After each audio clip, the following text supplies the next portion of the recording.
Uma galera tá doida pra ver umas fraudes eleitorais, né? Voto impresso e auditável já! Felizmente, o atual Brasil é exemplo mundial sobre a transparência das eleições, a forma como elas funcionam, e muito do crédito disso vai para nossa justiça eleitoral e para a nossa urna eletrônica, que nunca foi detectada nenhuma fraude, não temos evidência disso desde que ela foi instalada lá nos anos 90. Porém, o Brasil tem um histórico gigantesco de fraudes eleitorais, né? Houve uma época em que elas não aconteciam pontualmente em alguns locais, e sim, ela era quase que uma regra. Ela acontecia em todos os lugares, era tradição você fraudar uma eleição. E eu estou falando daqueles tempos, há mais de um século atrás, quando vovó ainda nem era nascida e nossa república estava surgindo. No final do século XIX, a monarquia no Brasil estava perdendo seus poderes e sendo, colocada para fora. Um dos grandes motivos foi uma mobilização dos grandes proprietários de terras que plantavam café e mais um monte de coisa que o Brasil exportava e trazia dinheiro pra cá, que era uma galera poderosa pra cacete da época que ficou indignada porque a família real simplesmente aboliu a escravidão sem que eles recebessem uma indenização por isso. Ah, mas vê se pode? Vocês estão roubando a minha propriedade humana. O meu avô comprou a avó desse escravo aí, então hoje o neto dela é minha propriedade. Porque eu mereço! Já outras correntes buscavam a modernização do Brasil, né? Seja pela reforma do Rio de Janeiro, com o aumento do seu porto para facilitar o seu comércio internacional, como nós bem conversamos neste vídeo sobre a revolta da vacina. E nessa direção veio-se a ideia de fundar uma república com um presidente eleito, líderes políticos e eleições democráticas. A nossa Constituição daquele momento foi inspirada na Constituição dos Estados Unidos, né? Porque essa seria uma forma da gente se apresentar aos países mais desenvolvidos para mostrar que a gente também quer participar do jogo. América, look para nós! Temos café, leite, carne e muita borracha para dar nos vagabundos. Agora, como eram essas eleições, esta democracia, que era o grande lance, né? Você acha que as famílias mais poderosas ali que comandavam o Brasil, que agora finalmente estavam sentindo o gostinho do poder, iriam simplesmente respeitar um rito técnico, um rito neutro, justo, que buscasse de fato tentar compreender a vontade e a soberania do povo? Pariu. Né? Até porque o povo da época era composto por milhões e milhões de negros maravilhosos, escravizados, que foram recém-libertos e agora estavam lá sendo continuamente marginalizados sem ter direito ao seu poder político. Mais especificamente, para você poder ter o direito de voto naquela época, você não poderia ser mulheres, que já tirava já uma boa parte do eleitorado, você também não poderia ser analfabeto ou mendigo, o que também já resolveu o problema de botar os negros dentro do sistema político da época, né, na cabeça dos grandes proprietários de terra que estavam no poder. Assim como os soldados rasos e religiosos sobre voto de obediência, o que acabava dando em cerca de 5% da população brasileira da época tinha direito ao voto. Agora, o negócio era feito de qualquer jeito e não tinha nem de perto o rigor que existe hoje naquela época para garantir que pelo menos esses 5% que irão votar tenham os seus votos respeitados e que seja uma eleição justa. Pelo contrário, o sistema era desenhado e repleto de fragilidades para permitir justamente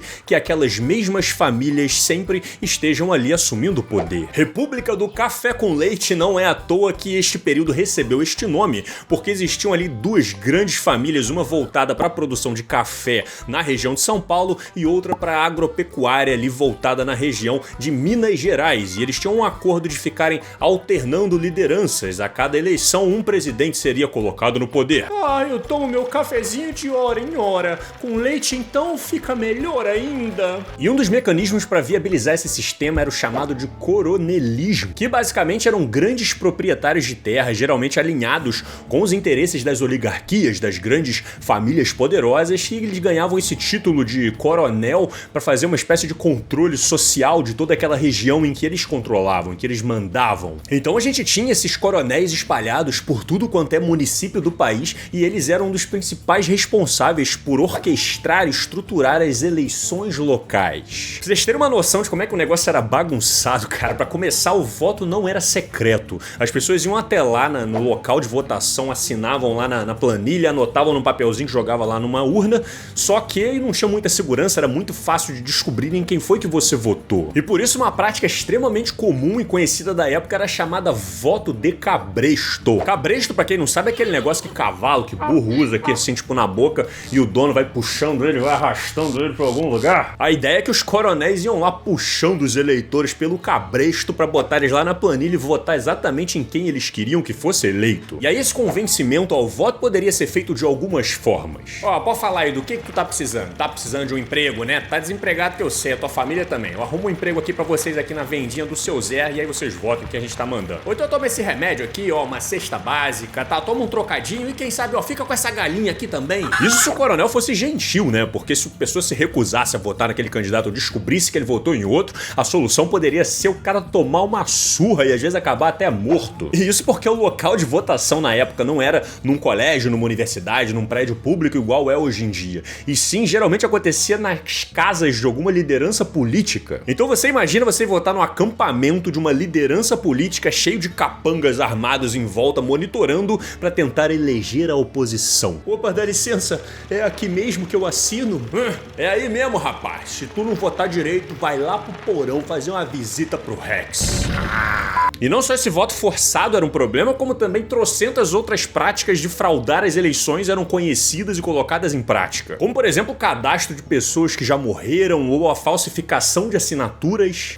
Curioso como que todo mundo que foi nesse dia aqui votar parece que tem a mesma letra, né? Algumas urnas que poderiam desaparecer misteriosamente ou até pessoas que apareciam pra votar várias vezes no nome de outras pessoas. Bom dia, tudo bem, meu caro? Onde é que eu assino? Opa, cheguei. Onde é que eu faço pra assinar aqui? Tudo bem, queridos. Eu vim aqui pra assinar hoje. Eu não sei porquê, mas eu acho que eu conheço esse moço de algum lugar. E mesmo se por acaso algum político que desagradasse as oligarquias da época conseguisse ser eleito, alguém da oposição, o que acontecia era uma prática muito conhecida como a degola. Esse processo era feito pelos parlamentares quando eles não reconheciam aquele candidato, às vezes por questões técnicas de não estar qualificado, mas muitas vezes também por questão política, por ele não representar o seu partido, dos seus aliados. Mas isso é um absurdo, isso é uma panelinha dessas oligarquias, isso são decisões puramente políticas. Mas é claro que são políticos, meu senhor. O que você esperava de um processo feito pelo parlamento? Pois é, pra você ter ideia, na época dessa primeira república existia um sistema chamado de política dos governadores,